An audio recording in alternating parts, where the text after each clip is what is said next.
रहीम। आज हम class 10 chapter number 13 electrostatic के न्यूमेरिकल सॉल्व करेंगे। न्यूमेरिकल नंबर 5 है हमारे पास। न्यूमेरिकल हमें दिया गया है to identical positive charges are separated by 15 centimeter.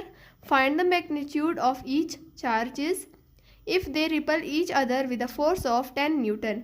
यानी दो आइडेंटिकल पॉजिटिव चार्जेस हमें दिए गए हैं, मतलब दो आइडेंटिकल पॉजिटिव चार्जेस की बात हो रही है जिसको सेपरेट किया गया है 15 सेंटीमीटर पर, यानी ये इसकी डिस्टेंस है। Find the magnitude of each charge, हम लोगों ने उस हर चार्ज की मैग्नीट्यूड फाइंड आउट करनी है जो कि वो एक दूसरे को रिपल करते हैं with the force of 10 Newton. उसका फोर्स हमें 10 न्यूटन दिया गया है। तो जब हम लोग न्यूमेरिकल पढ़ते हैं तो सबसे पहले हम लोग उसमें एक डेटा कलेक्ट करते हैं। डेटा में हमें डिस्टेंस दिया गया है जिसको हम लोग r से डिनोट करते हैं, वो हमें 15 सेंटीमीटर दिया गया है। अब हमें पता है कि डिस्टेंस के जो ऐसा यूनिट है वो मीटर है और यहाँ पर सेंटीमीटर दिया गया है। तो सबसे पहले हम लोग सेंटीमीटर को मीटर में कन्वर्ट करेंगे, देन फिर ऑल सॉल्व करेंगे। सेंटीमीटर हम जानते हैं कि वो 10⁻² के बराबर है, तो 15 उसी तरह लिखेंगे। सेंटी की जगह हम लोग 10⁻² लिखेंगे। इन दोनों को जब हम लोग कैलकुलेट करेंगे तो हमारे पास आंसर आएगा 0.15 मीटर। फोर्स जिसको हम लोग कैपिटल एफ से डिनोट करते हैं वो हमारे पास 10 न्यूटन के बराबर है। कूलम्स कांस्टेंट जो कि न्यूमेरिकल में नहीं दिया जाता, जिसकी वैल्यू है 9 × 10⁻9 न्यूटन मीटर स्क्वायर पर कूलम स्क्वायर, ये कांस्टेंट वैल्यू है, ये आप लोगों को खुद याद रखनी चाहिए, ये न्यूमेरिकल में दी नहीं जाती।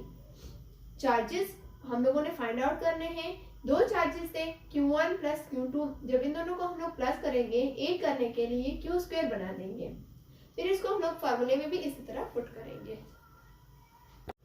तो इसके लिए हमारे पास फार्मूला यूज होगा, वही फार्मूला होगा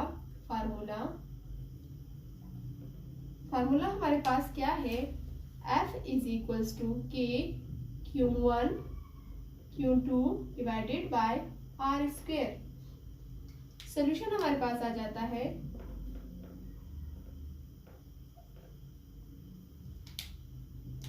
F भी वही आएगा, K भी वही आएगा। Q1 और Q2 दो चार्जेस हैं जो कि Q1 और Q2 है। जब इन दोनों को हम लोग आपस में प्लस करते हैं तो ये हमारे पास Q² बन जाता है। तो अब यहाँ इन दोनों की जगह, क्योंकि हम लोग चार्ज फाइंड आउट कर रहे हैं, तो इन दोनों को एक करने के लिए हम लोग Q² लिख लेंगे।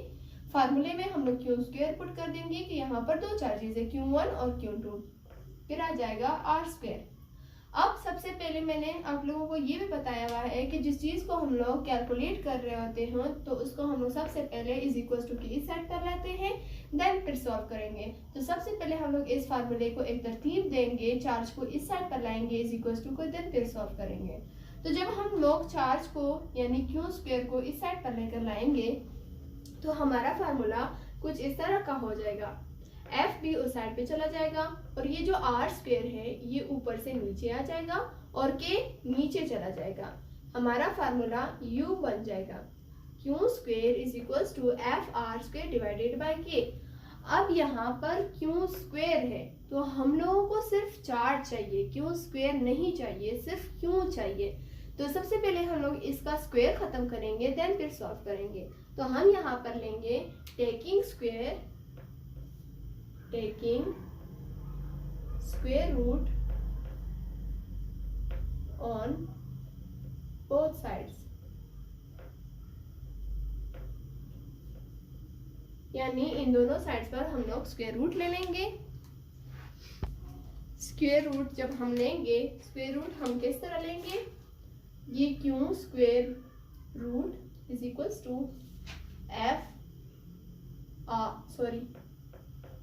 FR² divided by K। इन दोनों का अब हम लोगों ने स्क्वायर रूट ले लिया, ये स्क्वायर और ये स्क्वायर आपस में कैंसल आउट हो जाएंगे। ये किस तरह कैंसल आउट हुए हैं, ये जो स्क्वायर रूट है वो हमारे पास 1/2 के बराबर होता है। तो यहाँ पर अगर मैं इस स्क्वायर रूट को ओपन करके लिखूं आप लोगों को समझाने के लिए कि हम लोगों ने इन दोनों को आपस में कैसे कैंसल आउट किया, तो मैं ऐसे करूंगी कि ये Q² तो पहले का था और इस स्क्वायर रूट की जगह हम लोग 1/2 भी लिख सकते हैं, 1/2 और ये इसका स्क्वायर, क्यों का जो स्क्वायर था। अब ये 2 और ये 2 आपस में कैंसल आउट हो जाएंगी, यहाँ पर 1 हो जाएगा, यानी इस q का स्क्वायर रूट खत्म हो गया।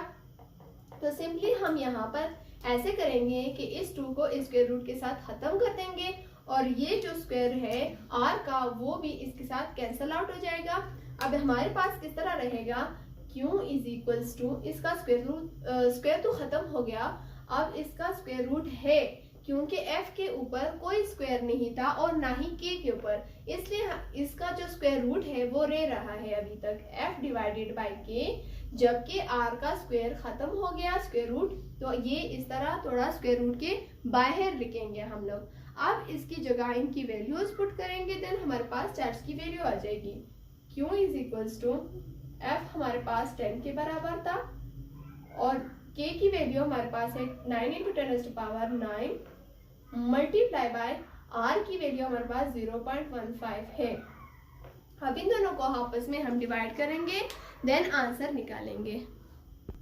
कैलकुलेट कैसे करेंगे कि सबसे पहले इस 10 और इस 9 इंटू 10⁻⁹ की वैल्यूज को कैलकुलेट डिवाइड करेंगे, देन इसका स्क्वायर लेंगे, फिर इसको इसके साथ मल्टीप्लाई करेंगे। अब मैं आप लोगों को बताती हूँ कि किस तरह कैलकुलेट करेंगे।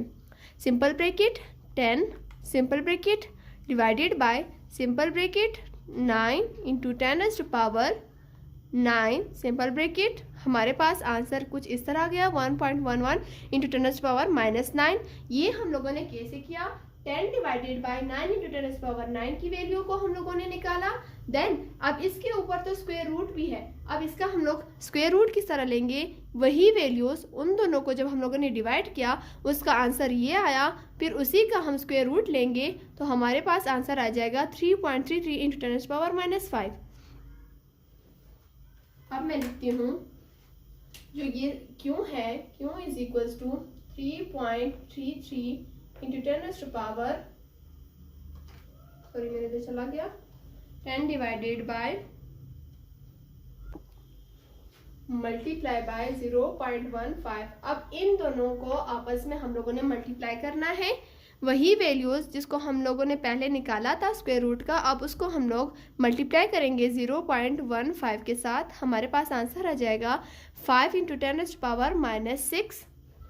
q is equals to 5 into 10⁻⁻⁶। अब हमें पता है, सिंस वी नो दैट, हम जानते हैं कि जो 10⁻⁻⁶ है वो माइक्रो कूलम के बराबर है, माइक्रो के बराबर है। तो हमारा जो 5 है, ये जो 10⁻⁻⁶ है वो हमारा माइक्रो के बराबर है। अब इसका आंसर हम किस तरह लिखेंगे, q इज इक्वल्स टू 5 तो वही आएगा और इस 10⁻⁻⁶ की जगह हम लोग माइक्रो पुट कर देंगे, q का ऐसा यूनिट कूलम है। तो इस तरह हमारे पास चार्ज की वैल्यू फाइंड आउट हो गई है जो कि 5 माइक्रो कूलम है और हमारा जो न्यूमेरिकल नंबर 5 है वो भी कंप्लीट हो गया। होप सो कि आप लोगों को समझ आ गया होगा।